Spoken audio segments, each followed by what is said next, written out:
जय हिंद दोस्तों, national first CAPF channel पर आपका स्वागत है। आज हम आपको लेकर जाएंगे उन महत्वपूर्ण विषयों पर जहां बॉर्डर्स, स्ट्रेटेजिक विकास और इंडिया चाइना के संबंध मिलते हैं। क्या आप जानते हैं कि अरुणाचल प्रदेश इंडिया चाइना के संबंधों के बीच का मूल पॉइंट क्यों है और कर्नल चेवांग रिंचिंग ब्रिज जैसे इंफ्रास्ट्रक्चर का भारत के लिए इतना महत्व क्यों है? भारत का स्ट्रेटेजिक विकास पर चाइना का रिएक्शन क्यों इतना रोचक है? तो बने रहिए हमारे साथ और समझिए इन रोचक मुद्दों को। लेकिन उससे पहले एक छोटी सी गुजारिश है, प्लीज सब्सक्राइब बटन पर क्लिक करके और नोटिफिकेशन बेल को दबा दें ताकि आप हमारे अमेजिंग कंटेंट को कभी भी मिस ना करें। तो आइए शुरू करते हैं। आज का सशक्त भारत अपने पड़ोसी देशों के साथ कुछ रिमार्केबल स्ट्रेटेजिक कदम उठा रहा है। एक तरफ भारत ने पाकिस्तान को इस तरह से घेरा हुआ है कि अब कोई भी देश पाकिस्तान को पूछ नहीं रहा। पाकिस्तान पर इंटरनेशनल स्क्रूटिनी के दिन खत्म हो गए हैं और इससे उल्टे भारत अपनी प्रेजेंस को इंडो चाइना बॉर्डर पर भी मजबूत कर रहा है। रेगुलर अपडेट आते हैं नए डिसीजन के बारे में। भारत न सिर्फ डिसीजन ले रहा है बल्कि चीन सीमा से सटे इलाकों में खतरनाक से खतरनाक हथियारों को भी तैनात कर रहा है, जिस कारण चीन की सांसें फूलने लगी है। अब चलिए बात करते हैं अरुणाचल प्रदेश के विकास के बारे में। आप सबको पता होगा कि चाइना अरुणाचल प्रदेश को अपना हिस्सा मानता है। वहाँ के लोगों के लिए चीन आने पर वीजा नहीं लेता। चीन भारतीय सीमा से सटे इलाकों में निर्माण कार्य करता है, मगर भारत को अपने इलाके में निर्माण करने से रोकता रहा है।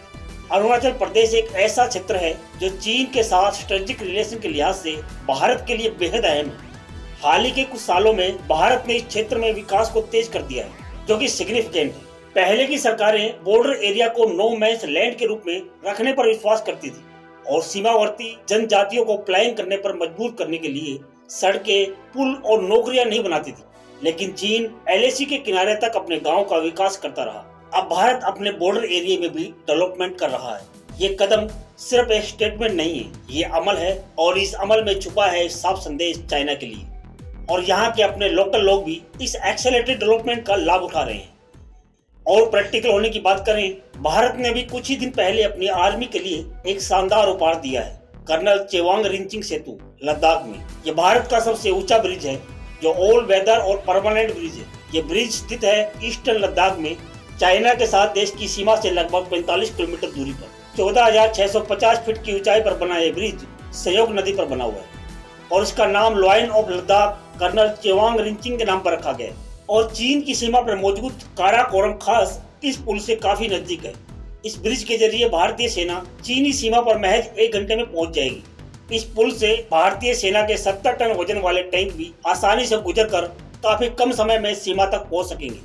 और दुनिया के सबसे ऊंचे एडवांस लैंडिंग ग्राउंड यानी दौलत बेग ओल्डी एयरबेस पर हमारी सेना तय समय से पहले ही पहुंच सकेगी। पूरी दुनिया जानती है कि चीन भारतीय सीमा से सटे लद्दाख में घुसपैठ की कोशिश करता है, इसलिए चीन की निगाह इस क्षेत्र पर बनी रहती है। चीन कभी नहीं चाहता कि इस क्षेत्र में भारत रोड या ब्रिज का निर्माण करे, क्योंकि चीन जानता है कि अगर भारत इस इलाके में ब्रिज या रोड का निर्माण करता है तो युद्ध के समय में उनकी सेना महज कुछ ही समय में सीमा तक पहुंच जाएगी।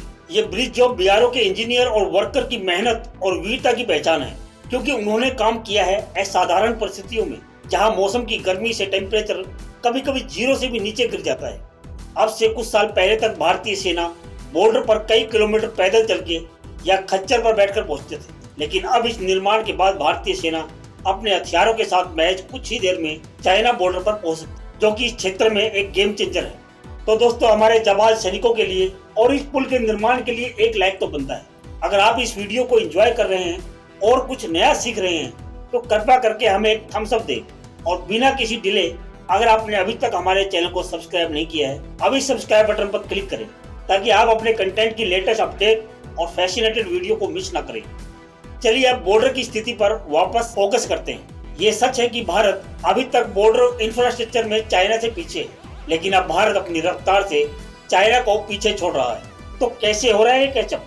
इसके पीछे का राज है स्ट्रेटेजिक प्रोजेक्ट का तेजी से अमल में लाना। बढ़ाया गया है खर्च और फोकस किया गया है टेक्नोलॉजी और टेक्निक पर, क्योंकि भारत ने फील किया है वो गैप जो चाइना के साथ ईस्टर्न लद्दाख में हुए स्टैंड ऑफ घटना से। आपको याद होगा कि लगभग 3 साल पहले भारत और चाइना के बीच में लद्दाख के कॉन्स्ट्रक्टेड लाइन ऑफ एक्चुअल कंट्रोल पर एक टेंस स्टैंड ऑफ हुआ था। उसके बाद भारत ने बॉर्डर इंफ्रास्ट्रक्चर को इम्प्रूव करने के लिए काम को और तेज कर दिया। अगले 3 से 4 सालों में भारत चाइना को बॉर्डर इंफ्रास्ट्रक्चर के मामले में पीछे छोड़ देगा, जिसके पीछे है बजट। जहां 2013-14 के एनुअल बजट में बीआरओ यानी कि बॉर्डर रोड ऑर्गेनाइजेशन को 3,782 करोड़ मिलते थे, वो अब 2023-24 में मिलते हैं 14,387 करोड़, जो एक बड़ा डिफरेंस क्रिएट करता है, जिस वजह से हम बॉर्डर एरिया में इतना इंफ्रास्ट्रक्चर देख रहे हैं। इस बॉर्डर की स्थिति पर चाइना भी चुप नहीं बैठा है और सब कुछ देखकर लगता है कि चाइना भी थोड़ा घबरा गया है। भारत की फोकस अप्रोच ने चाइना को अनकंफर्टेबल कर दिया है। चाइना लद्दाख के क्षेत्र में जो चाइना के साथ बॉर्डर में है, भारतीय सेना की तरफ से इंक्रीज एक्टिविटी देख रहा है। इससे चाइना की सांसों में भी एक डर सा महसूस हो रहा है, जिस कारण चाइना की सांसें फूलने लगी। तो दोस्तों, भारत अपने पड़ोसी देशों को स्ट्रॉन्ग और कैलकुलेटेड जवाब दे रहा है। अरुणाचल प्रदेश में स्ट्रेटेजिक विकास, कर्नल वांग रेंजिंग ब्रिज और बॉर्डर एरिया में इंफ्रास्ट्रक्चर जो सुरक्षा को बढ़ाने के लिए अहम है।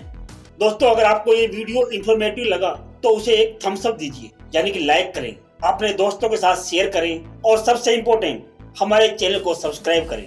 मत भूलिए उस नोटिफिकेशन बेल पर भी क्लिक करना, ताकि आप सबसे पहले जान सकें जब हम अपना अगला वीडियो को रिलीज करें। आज के लिए इतना ही, मिलते हैं नेक्स्ट वीडियो में।